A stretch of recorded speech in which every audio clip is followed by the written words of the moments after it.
আজকে আমি আপনাদের সঙ্গে শেয়ার করব চিকেন পিৎজার রেসিপি।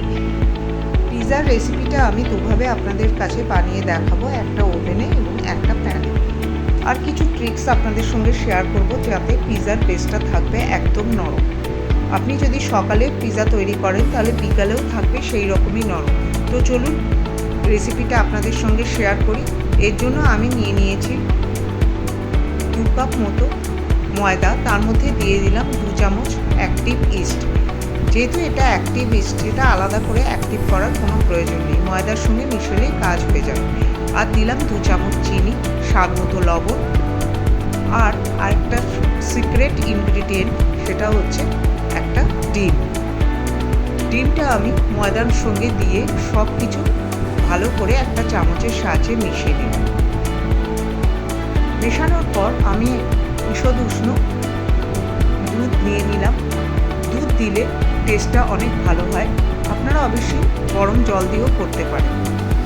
এখানে আমি 1 কাপ দুধ নিয়ে নিয়েছি আর অল্প অল্প করে ময়দার সঙ্গে মিশিয়ে একটা সফট ডো তৈরি করে নিয়েছি।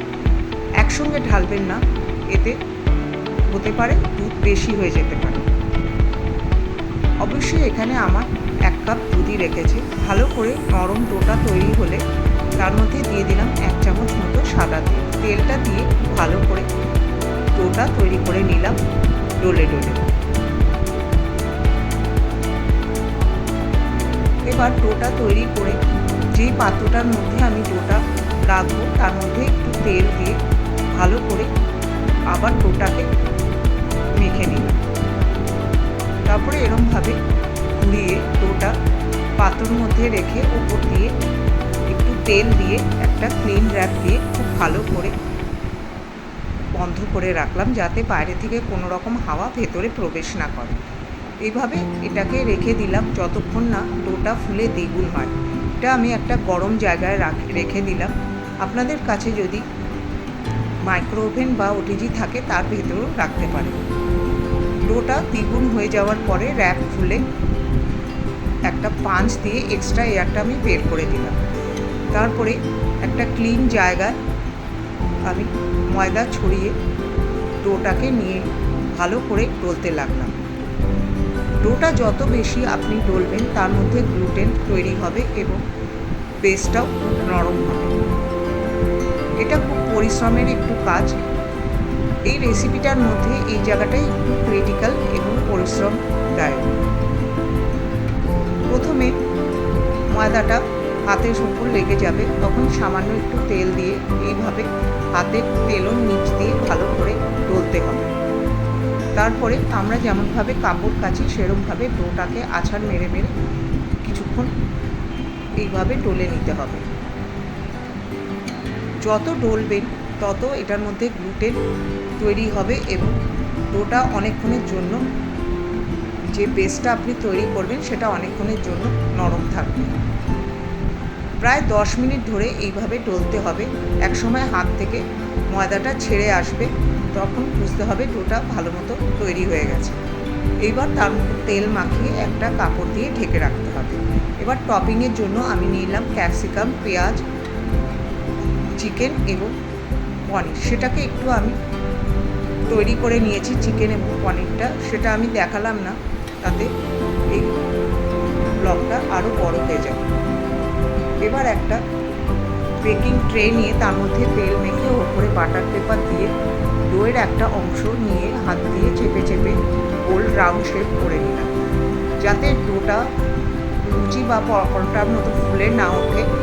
তার জন্য আমি মাঝখানে ফর্ক দিয়ে ফুটো ফুটো করে নিলাম আর ওপর দিয়ে একটা চামচের সাহায্যে চিজ স্প্রেড ছড়িয়ে দিলাম আর ওপর দিয়ে দিয়ে দিলাম টমেটো সস। আপনাদের কাছে যদি পিৎজা পাস্তা সস থাকে তাহলে সেটা দিতে পারেন। আমার কাছে ছিল না, তাই আমি এইভাবে পিৎজাটা তৈরি করলাম। ওপর দিয়ে দিয়ে দিলাম পিৎজা সিজনার্স এবং চিলি ফ্লেক্স। এবার তার উপরে ক্যাপসিকাম, পেঁয়াজ, চিকেন এবং পনিরটা দিয়ে দিলাম। ওপর দিয়ে দিয়ে দিলাম মজেরিলা চিজ।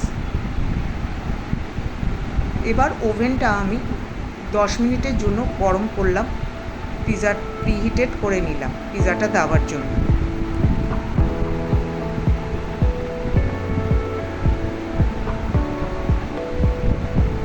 চিজটা আপনারা আপনাদের আন্দাজ মতো দেবেন।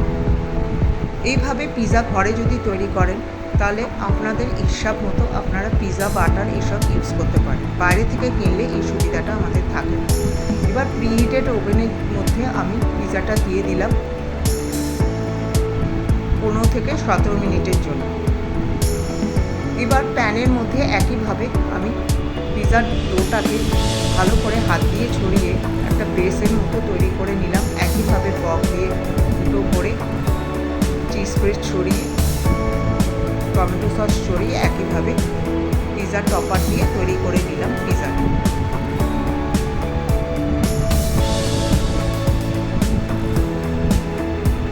এইভাবে ঘরের মধ্যে যদি আমরা পিৎজা তৈরি করি তাহলে আমাদের খরচাটাও অনেক কম হবে। এভাবে তৈরি করে আমি আগে একটা গ্যাসের মধ্যে রেখে দিয়েছিলাম একটা তাওয়াটা গরম হলে তার মধ্যে প্যানটা বসিয়ে দিলাম আর একটা ছোট্ট পাত্রে একটু জল দিয়ে দিলাম। এই জলে গরম হয়ে যে বাষ্পটা বেরোবে তাতে ওপরে চিজটা একদম গলে যাবে। এর মধ্যে তৈরি হয়ে গেছে আমার ওভেনে রাখা পিৎজাটা। দেখুন কত সুন্দর হয়েছে পিৎজাটা। এবার একটা পিৎজা কাটা দিয়ে ভালো করে কেটে নিই।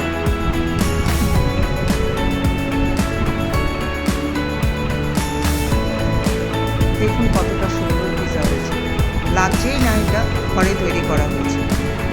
এবার চলে গেলাম প্যান পিৎজার কাছে, জলটা তুলে নিলাম। এবার তুলে নিলাম এই পিৎজাটা,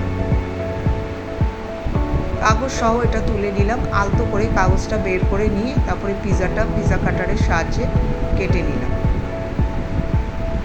ওভেনে তৈরি করা পিৎজা আর প্যানে তৈরি করা পিৎজা সবটাই দেখতে একই রকম, খেতেও স্বাদের কোনো পরিবর্তন নেই।